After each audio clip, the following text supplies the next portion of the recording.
Welcome to 69 TV. నేను రాధా. ముందుగా బులెటిన్లో హెడ్లైన్స్ చూద్దాం.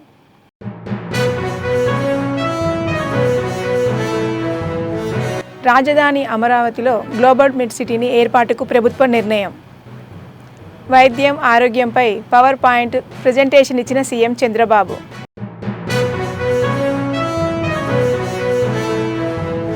అడవి ప్రకృతిపై నాకు అపారమైన ప్రేమ గౌరవం ఉన్నాయి. అడవి తల్లి బాట కార్యక్రమాన్ని ప్రారంభించిన డిప్యూటీ సీఎం పవన్ కళ్యాణ్.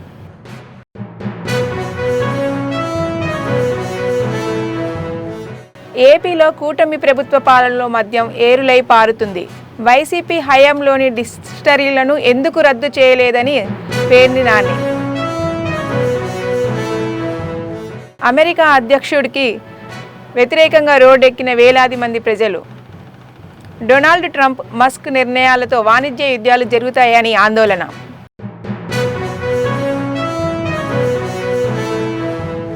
రాజధాని అమరావతిలో గ్లోబల్ మెడ్ సిటీని ఏర్పాటు చేయాలని భావిస్తున్నామని ఏపీ సీఎం చంద్రబాబు తెలిపారు. రాష్ట్రంలోని ప్రతి నియోజకవర్గంలో 100 నుంచి 300 పడకల ఆసుపత్రుల నిర్మాణానికి ప్రణాళికలు సిద్ధం చేస్తున్నట్లు వెల్లడించారు. వైద్యం ఆరోగ్యంపై మీడియా ఎదుట సీఎం పవర్ పాయింట్ ప్రజెంటేషన్ ఇచ్చారు. రాష్ట్రంలో పెరిగిన వైద్య ఖర్చులు, వివిధ వ్యాధులపై సీఎం వివరాలు తెలిపారు. కిడ్నీ పేషెంట్ దీనికి ఎవరున్నారు, లేకపోతే ఈ మా వేరియస్ డిసీజెస్ నేను చెప్పిన 10 డిసీజెస్ 10 మందిని పెడతాం. వాళ్ళకు కావాల్సిన ఒక కమిటీ కూడా ఇస్తాం. అడ్వైజర్స్ ఉంటారు, ఇక్కడ డాక్టర్ ఇన్ఛార్జ్ ఉంటాడు. మన రాష్ట్రంలో ఉండే గవర్నమెంట్లో ఉండే బెస్ట్ డాక్టర్ని దీనికి ఇన్ఛార్జిగా పెడతాం. ఆయన బాధ్యత. ఈరోజు ప్రివలెన్స్ ఇది. దీన్ని తగ్గించాలంటే ఇది standard operation procedures, key performance indicators, ఇవన్నీ చేస్తే ఇది తగ్గుతుంది. టైం టు టైం తగ్గించి every quarterly, half yearly report publicise చేయడం. కిడ్నీ మీద ఒక రిపోర్ట్ పబ్లిసైజ్ చేస్తారు, లేకపోతే హైపర్ టెన్షన్ మీద 10 పైన ఒక రిపోర్ట్ ఇస్తారు, డయాబెటీస్ పైన ఒకటి ఇస్తారు. Preventive, real time monitoring and curative, 3కి స్ట్రాటజీస్ ఇస్తారు. అల్టిమేట్గా ప్రజలకు మెరుగైన ఆలోచన విధానం, అవేర్నెస్ ద్వారా తేవడం. రెండోది డిసీజ్ రాకుండా చూడడం. డిసీజ్ వస్తే రియల్ టైం మానిటరింగ్ చేస్తూ మెడిసిన్స్ కూడా రియల్ టైం కరెక్ట్గా వాడేట్టుగా చేయడం. అవసరమైనప్పుడు క్యూర్ కావాలంటే హాస్పిటల్కి రమ్మనడం, కావాలంటే బెస్ట్ డాక్టర్ని ఎక్కడున్నా ఆయనకు అడ్వైజ్ ఇచ్చే పరిస్థితి తీసుకురావడం. That is the mechanism we are working. అది వచ్చినప్పుడు దీంట్లో ఏవైతే ఈ హాస్పిటల్స్ ఉన్నాయో ఇది కూడా పెట్టుకొని ముందుకు పోతాం. అల్టిమేట్గా ఆంధ్రప్రదేశ్ని ఆరోగ్య ఆంధ్రప్రదేశ్గా తయారు చేయాలనేది మా ఆలోచన. నేను ఒక మాట చెప్పాను మీకు, వెల్తీ, హెల్తీ, హ్యాపీ సొసైటీ. ఆదాయం పెంచాలి, అందుకే P4 కూడా తీసుకొచ్చాం. ఆరోగ్యం బాగుండాలి, అందుకే బిల్ గేట్స్ లాంటి ఫౌండేషన్ కూడా ముందుకు వచ్చారు. అందరం కలిసి వర్కౌట్ చేస్తున్నాం. మెడిసిన్సే కాకుండా హ్యాబిట్స్ ద్వారా, లైఫ్ స్టైల్ ద్వారా ఎట్లా మార్చేదానికి ప్రయత్నాలు చేస్తున్నాం. టోటల్ ఎకో సిస్టమ్ క్రియేట్ చేయడానికి వర్కౌట్ చేస్తున్నాం. అడవి తల్లి బాట కార్యక్రమాన్ని AP deputy CM Pawan Kalyan ప్రారంభించారు. అల్లూరి జిల్లా డుబ్రిగూడ మండలం పోతంగి పంచాయతీ పెదపాడు గ్రామంలో జన్మన్ పథకం కింద మంజూరైన రహదారులకు శంకుస్థాపన చేశారు. పెదపాడు గ్రామంలో గడ్డపార పట్టి భూమి పూజ చేసిన పవన్ కళ్యాణ్ అనంతరం గ్రామస్తులతో సమావేశమయ్యారు. ఇప్పటికీ మేము 1000-5000 కోట్లు పనులు మంజూరు చేసాం. ఇప్పటికీ ఎన్ని కిలోమీటర్లు? 1069 కిలోమీటర్లు. సరిగ్గా ఎప్పుడు ప్రారంభించాం? సంవత్సరం కూడా కాల, 4 నెలల క్రితం ప్రారంభిస్తే ఈ రోజున 1069 కిలోమీటర్ల పనులకి శ్రీకారం చుట్టాం. అంటే ఈ టెండర్స్ కూడా ఏదో ఇప్పుడు టెండర్స్ కూడా కాల్ ఫర్ చేశాం. ఇంకో వారం రోజుల్లో పనులు ప్రారంభమవుతాయి. ఏదో మాట్లాడి చెప్పి వెళ్ళిపోవటం కాదు, వారం రోజుల్లో పనులు ప్రారంభమవుతాయి.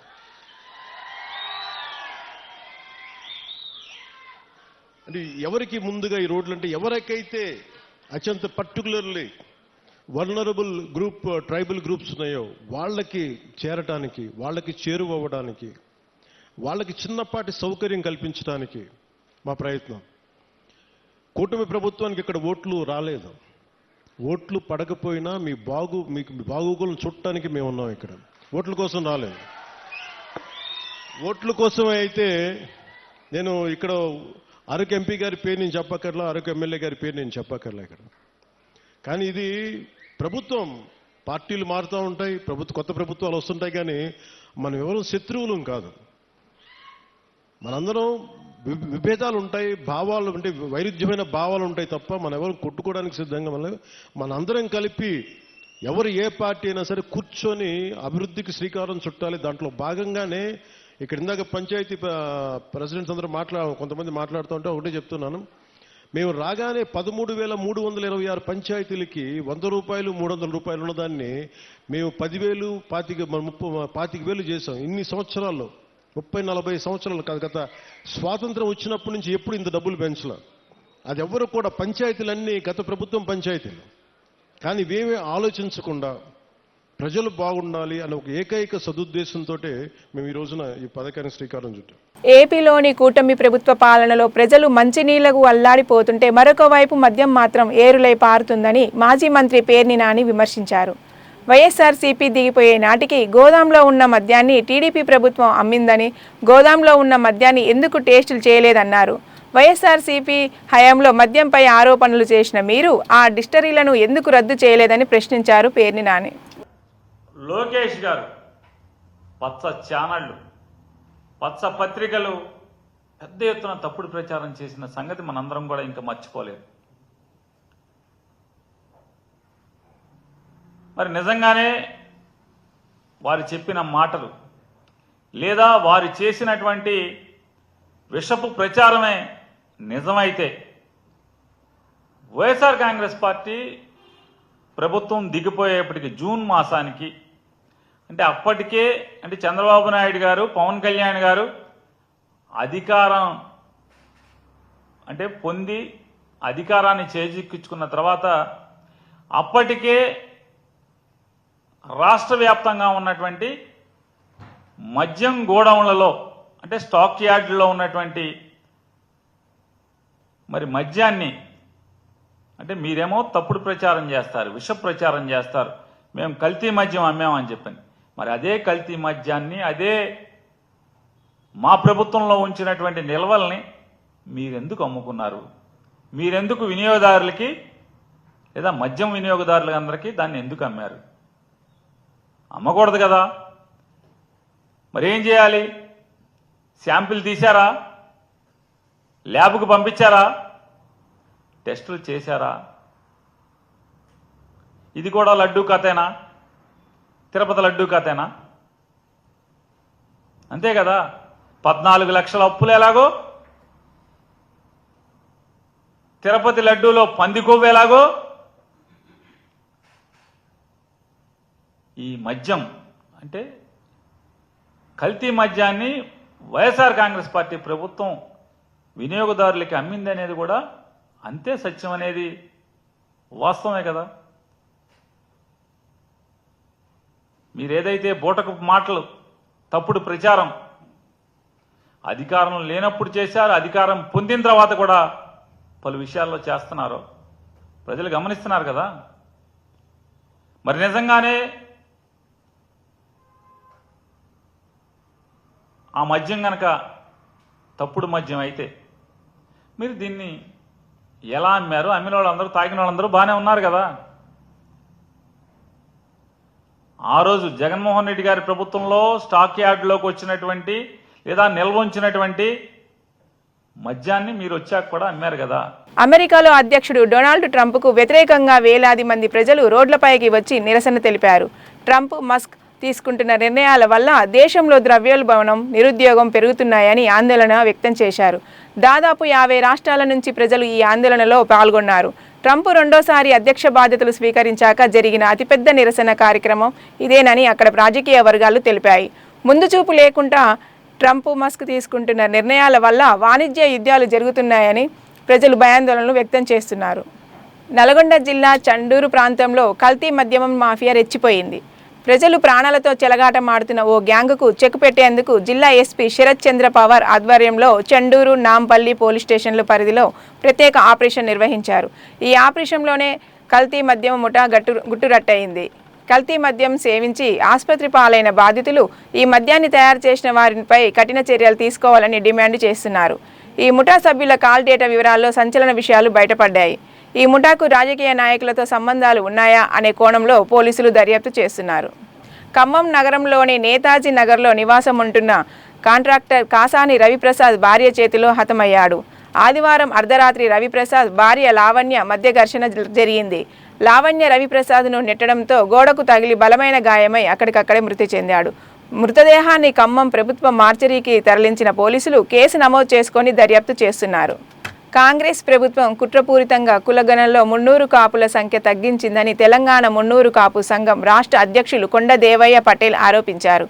పటేల్ యూత్ ఫోర్స్ ద్వితీయ వార్షికోత్సవ సభ సోమాజిగూడ ప్రెస్ క్లబ్లో నిర్వహించారు. ఈ సందర్భంగా ఆయన మాట్లాడుతూ తెలంగాణ రాష్ట్రం ఏర్పడక ముందే మున్నూరు కాపుల జనాభా 40 లక్షలకు పైగా ఉందని, ప్రస్తుతం 50 లక్షలకు పైగా ఉంటుందన్నారు.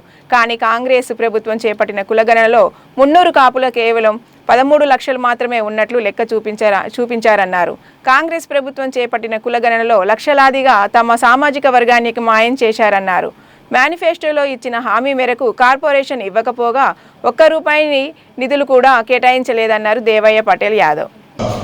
యూత్ ఫోర్స్ మాకు ఒక సంఘము ఉంటే బాగుంటుందని లక్ష్మణ గారిని అడగడం, మరి వారు ఒక ఫౌండర్గా ఉండి మరి గత 2 సంవత్సరాల నుంచి కూడా యువకులందరికీ ఒక ఆదర్శంగా అందరూ ఎన్నుకుండే విధంగా మరి వారు పనిచేయడం జరిగింది. మరి దానిలో ఈరోజు మరి 2వ సంవత్సరంలో కూడా మేమందరం కూడా ఈరోజు మమ్మల్ని ఆహ్వానించినందుకు హైదరాబాద్ అధ్యక్షులు ఆర్వి మహేంద్ర కుమార్ గారు, మా స్టేట్ యూత్ మరి ప్రధాన కార్యదర్శి సత్యనారాయణ. శ్రీరామ కళ్యాణ మహోత్సవానికి మురుగునీటిలో నుండే నడుచుకుంటూ వెళ్లవలసిన దుస్థితి ఏర్పడడం వల్ల భక్తులు తీవ్ర ఆవేదన వ్యక్తం చేస్తున్నారు. సికింద్రాబాద్ బౌద్ధ నగర్ డివిజన్ పరిధిలోని పార్సీగుట్టలో ఈ పరిస్థితి నెలకొంది. స్థానికంగా ఉన్న వీరాంజనేయ స్వామి దేవాలయంలో ప్రతి ఏటా అంగరంగ వైభవంగా కళ్యాణ వేడుక నిర్వహిస్తారు. ఈ సంవత్సరం ఈ వేడుకకు వచ్చే భక్తులు తీవ్ర అసౌకర్యానికి గురవుతున్నారు. కాలువలో ప్రవహించాల్సిన మురుగునీరంతా రోడ్డుపై ప్రవహిస్తుండడమే ఇందుకు కారణం. గుడికి 1/2 కిలోమీటర్ దూరంలో ఉన్న కాలువలోని మురుగునీరంతా రోడ్లపైకి చేరి చుట్టుపక్కల ప్రాంతాలన్నీ దుర్వాసన వెదజల్లుతున్న కాలనీ వాసులు వాపోతున్నారు.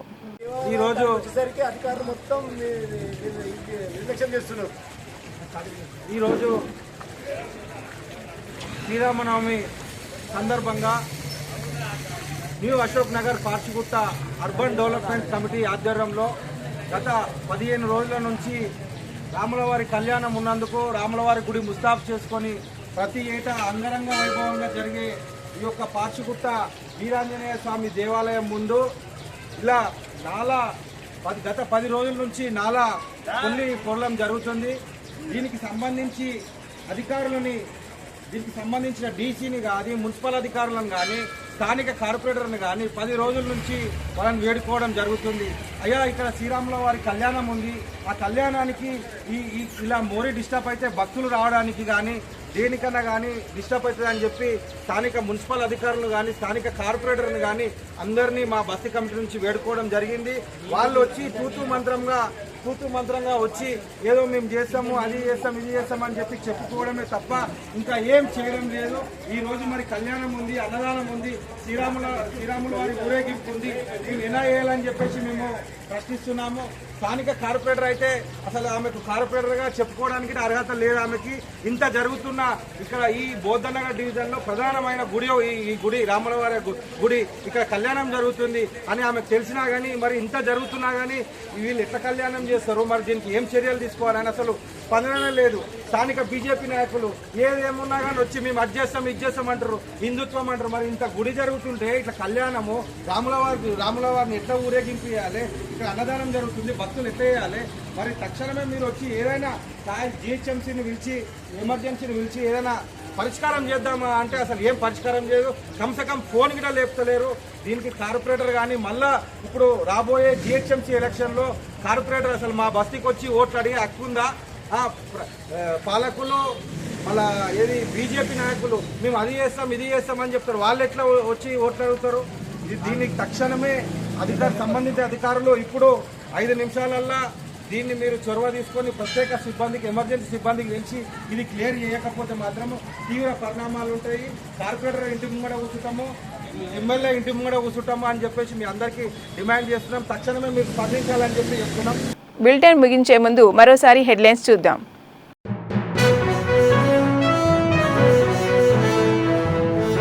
రాజధాని అమరావతిలో గ్లోబల్ మెడ్ సిటీని ఏర్పాటుకు ప్రభుత్వ నిర్ణయం.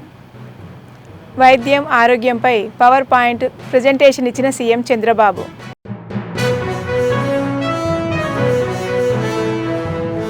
అడవి ప్రకృతిపై నాకు అపారమైన ప్రేమ, గౌరవం ఉన్నాయి. అడవి తల్లి బాట కార్యక్రమాన్ని ప్రారంభించిన డిప్యూటీ సీఎం పవన్ కళ్యాణ్.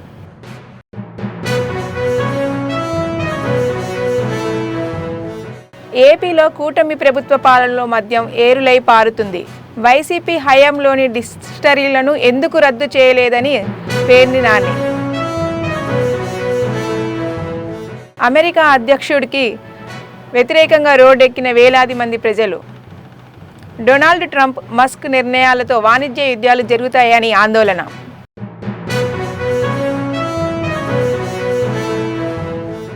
మరిన్ని అప్డేట్స్ కోసానికి చూస్తూనే ఉండండి 69 టీవీ తెలుగు.